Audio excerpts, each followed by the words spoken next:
یہ ہدایت ہے صرف ان کے لیے جو بچنا چاہتے ہیں. جسے کانٹ نے کہا ہے مورل لا ود ان. اس نے کہا کہ وجود ہستی کے دو دلیلیں ہیں سب سے بڑی. The starry heavens above and the moral law within. ہمارے اندر مورل لا ہے، یہ اچھا ہے یہ برا ہے، یہ خیر ہے یہ شر ہے، یہ مورل لا ہے اندر. جن کا یہ مورل لا فطرت کی صحت و سلامتی کی بنیاد پر برقرار ہے، جو تمیز کرتے ہیں بھلائی اور برائی میں، ان کے لیے ہدایت ہے. اولاً وہی آتے ہیں سلیم الفطرت لوگ، ابو بکر اور عثمان رضی اللہ تعالی عنہما، والذین تبعوہم بإحسان. پھر کچھ لوگ ان کے پیچھے پیچھے بھی آتے ہیں. ایک نمونہ دیکھ لیا، کچھ لوگ بڑھ رہے ہیں، یہ دوسرے درجے کے لوگ ہیں. قرآن مجید میں درجہ بندی بیان کی گئی ہے. السابقون الاولون من المہاجرین والانصار والذین تبعوہم بإحسان رضی اللہ عنہم ورضوا عنہ. تو یہ سابقون الاولون جو ہیں وہ سلیم الفطرت، وہ سلیم العقل انسان ہیں جو ان چیزوں تک پہنچ چکے ہیں. البتہ ابھی یقین کی دولت جو ہے حاصل نہیں ہوئی، اور یہی نقشہ کھینچا گیا ہے حضور کا وَوَجَدَكَ ضَالًّا فَهَدَىٰ. ضال کا ترجمہ جو ہے گمراہ بھی کر دیا جاتا ہے.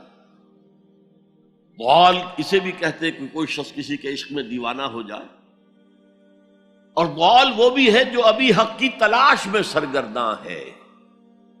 تو جو غور و فکر غار حرا میں ہو رہا تھا، حدیث میں آتا ہے تحنسو یتحنسو فی، جا کر آپ وہاں عبادت کرتے تھے. تو وہ عبادت کیا تھی؟ کان صفت تعبدہ فی غار حرا التفکر والاعتبار. غار حرا میں آپ کی عبادت کی صفت کیا تھی؟ غور و فکر کہ کائنات کیا ہے. وہی جو سے فلسفی، جن کوسچن سے فلسفی ڈریپل کر رہا ہوتا ہے، دو ہاتھ کر رہا ہوتا ہے، وہی حضور اس سارے فکر کے مراحل سے گزرے ہیں اور قریب پہنچ گئے ہیں. تو دروازے پر دستک دی ہے، دروازہ کھلا ہے. وَوَجَدَكَ ضَالًّا فَهَدَىٰ. پردے اٹھا دیے اور ہدایت دے.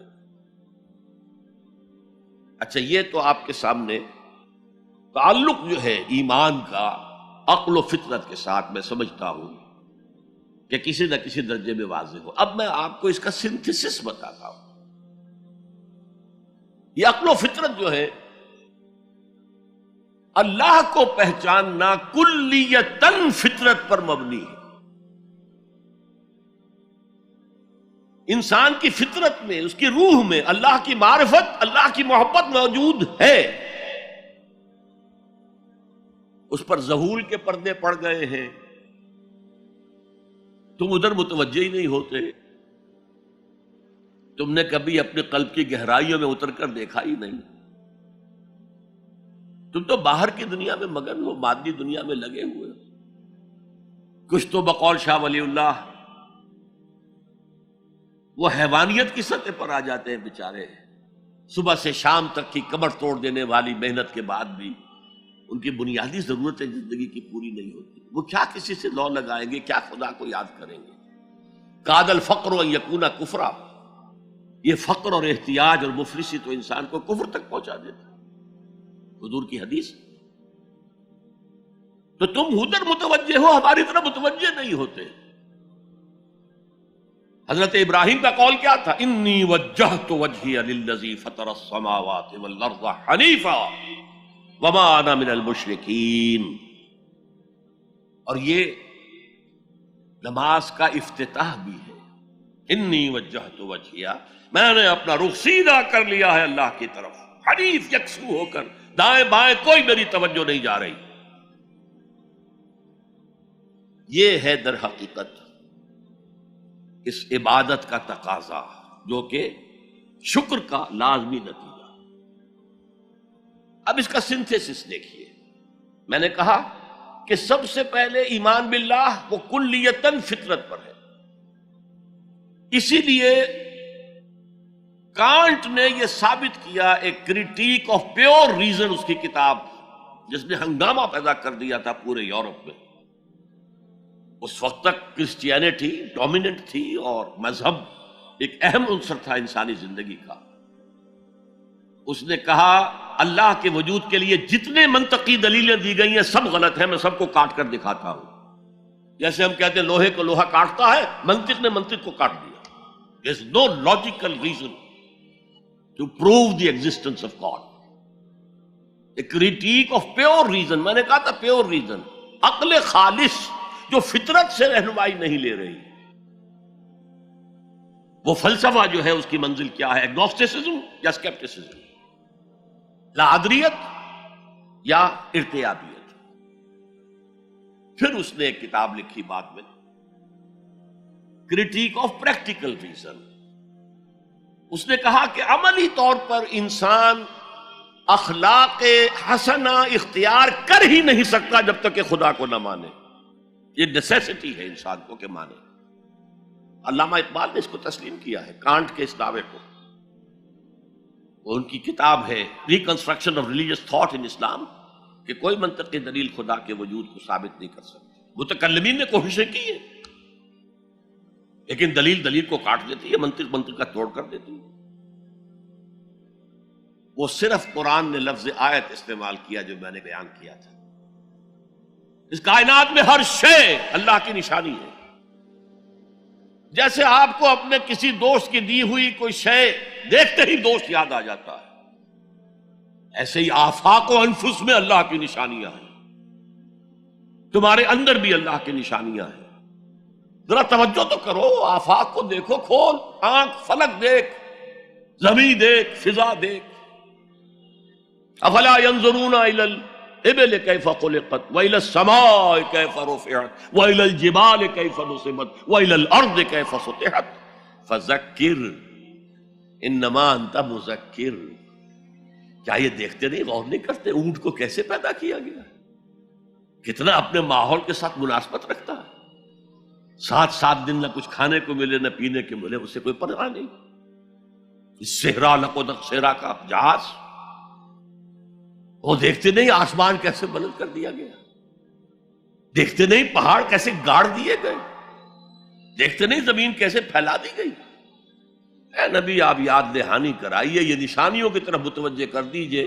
آپ سوائے یاد دہانی کرانے والے کے اور کچھ نہیں ہے۔ آپ کے ہاتھ میں اختیار نہیں ہے کہ آپ اللہ کو منوا لیں، یہ تو تمہارے اندر سے فطرت سے ابھر کر گواہی آئے گی۔ اب دیکھیے اس کے لیے آیت، جسے میں یہ قرآن مجید کی طویل آیات میں سے، جیسے آیت البر ہم نے پڑھی تھی، ان فی خلق السماوات والارض واختلاف اللیل والنہار والفلک التي تجری فی البحر بما ينفع الناس وما انزل اللہ من السماء من ماء فاحیا به الارض من بعد موتها وبث فیہا من کل دابۃ وتصریف الریاح والسحاب المسخر بین السماء والارض لآیات لقوم یعقلون۔ یقیناً آسمان اور زمین کی تخلیق میں، رات اور دن کے الٹ پھیر میں، اس کشتی یا جہاز میں کہ جو ایسا سامان لے کر چل رہی ہوتی ہے جو لوگوں کو نفع پہنچاتی ہے، اور وہ جو اللہ نے آسمان میں سے پانی اتارا اور اس سے زمین کو اس کی موت کے بعد زندہ کر دیا اور زمین میں پھیلا دیے ہر طرح کے جاندار، اور یہ ہواؤں کا چلنا اور یہ بادل جو مسخر ہے زمین و آسمان کے مابین، ان میں سے ہر ایک نشانی ہے، پہچانو۔ کیا مطلب؟ تم نے کسی مصور کی تصویر دیکھی، تعریف تصویر کی کرتے ہو یا مصور کی کرتے ہو؟ مصور کا کمال ہے، تصویر میں کیا ہے؟ ہاں وہ اپنے منہ سے بول رہی ہے، اپنی زبان حال سے اپنے بنانے اپنے مصور کی تعریف کر رہی ہے۔ تو کائنات کا ذرہ ذرہ اللہ تعالیٰ کی نشانیوں پر ہے۔ شیخ سعدی نے کہا، بڑا پیارا شعر ہے، برگ درختان سبز در نظر ہوشیار ہر ورق دفترست از معرفت کردگار۔ یہ جو سبز درختوں کے پتے ہیں، ایک نگاہ ہوشیار جو کہ ان کی حقیقت کو پہچان سکے، اس کے نزدیک ہر پتا معرفت کردگار کا ایک بہت بڑا دفتر ہے۔ اور آج ہمیں معلوم ہے ہر پتا ایک فیکٹری ہے، فوٹو سنتھسس کا عمل اس میں ہو رہا ہے، سورج کی انرجی کو جذب کیا جا رہا ہے۔ برگ درختان سبز در نظر ہوشیار، ہر ورق دفتر است از معرفت کردگار۔ تو جو آیت میں نے آپ کو سنائی اسے میں نے نام دیا ہے آیت الآیات۔ اتنی آفاقی آیات کسی اور آیت میں جمع نہیں کی گئی جتنا بڑا گلدستہ ہے یہاں۔